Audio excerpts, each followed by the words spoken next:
Ambassador Factor.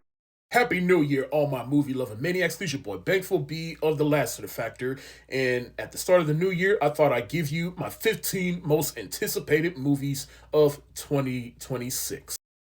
Some movies coming out this year that I'm really excited for, some movies that I'm curious about, some movies that I have a giant question mark over. And after 2025, the year that was for movies, who knows how this year will turn. In case, let's get into it. Number 15 is Scream 7. I've really enjoyed these new batch of Scream movies we got, and despite the fact that Melissa Barrera got fired from this movie, I am excited for what this movie has to offer. And I know some people out there might basically protest this movie because of the studio firing Melissa Barrera, and I completely understand and respect why you're doing that. But for me, I really got to see this movie though. We'll see how the box office of this movie does and where people stand. 14 is The Social Reckoning, which is a sequel to The Social Network, which was released 15 years ago.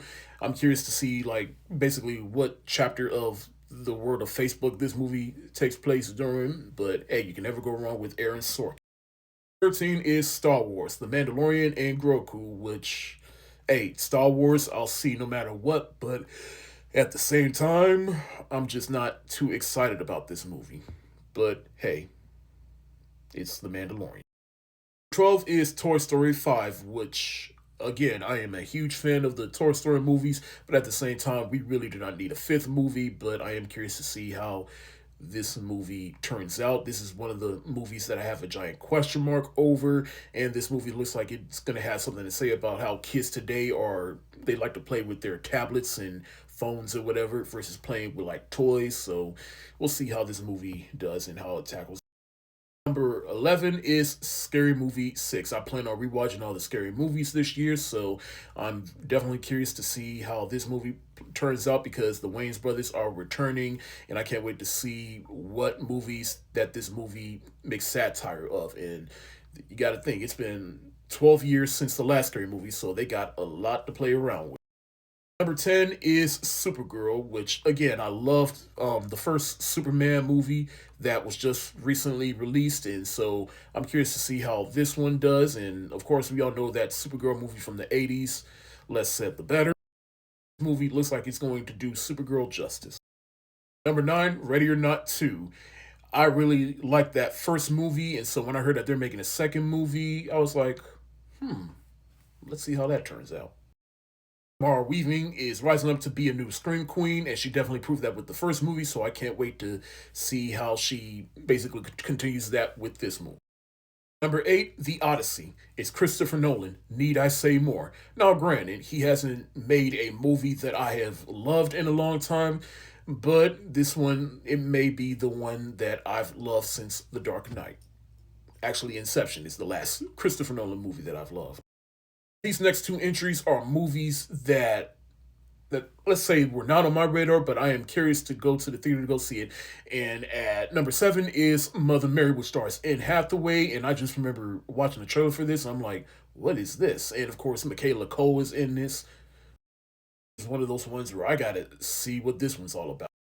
Number 6 is The Bride, which I guess is The Bride of Frankenstein. I'm not too big on gothic horror, but this is Maggie Gyllenhaal's directorial debut, I believe, and I saw the trailer for this, and I'm like, I gotta see this definitely. Number 5, Spider-Man Brand New Day, a new Spider-Man movie. I love Spider-Man. Need I say more?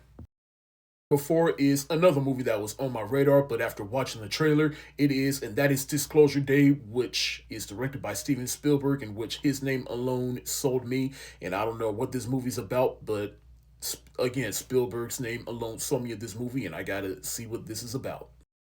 At number 3 is Dune Messiah or Dune Part 3, whatever they end up calling this third Dune movie. Either way, I love the first two movies, so of course this would be on my list, let alone top 3. Despite Marvel's shortcomings post Endgame, I am excited for Avengers Doomsday, which I have at number 2, and this looks like to be one of the most packed cameo fest of a movie that I've ever seen, and I'm here for it.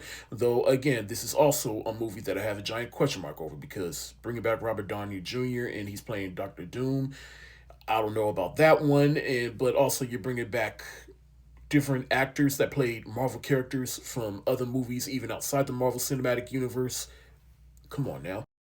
Movie looks like it's going to be the culmination of whatever the multiverse saga for the Marvel Cinematic Universe has been. I don't know. Well, it's the start of, so we shall see. At number one is a movie that was supposed to come out last year, but is now coming out this year, and it is my number one movie that I am most excited for, and that is Michael. It's the Michael Jackson biographical film that I'm really excited for. I love Michael Jackson, I love his music, and I'm definitely curious to see how this movie plays out. And I think it's a part one, so curious. And those are my 15 most anticipated movies of 2025. Here's a quick recap. Check it out. It's also on Letterboxd at Last of the Factor. That's it for today. Are you excited for the movies that are listed here? Or are you excited for something that didn't make this list? Let me know in the comment section below. This your boy Bankful B of the Last of the Factor. Stay safe. Wash your hands. Peace.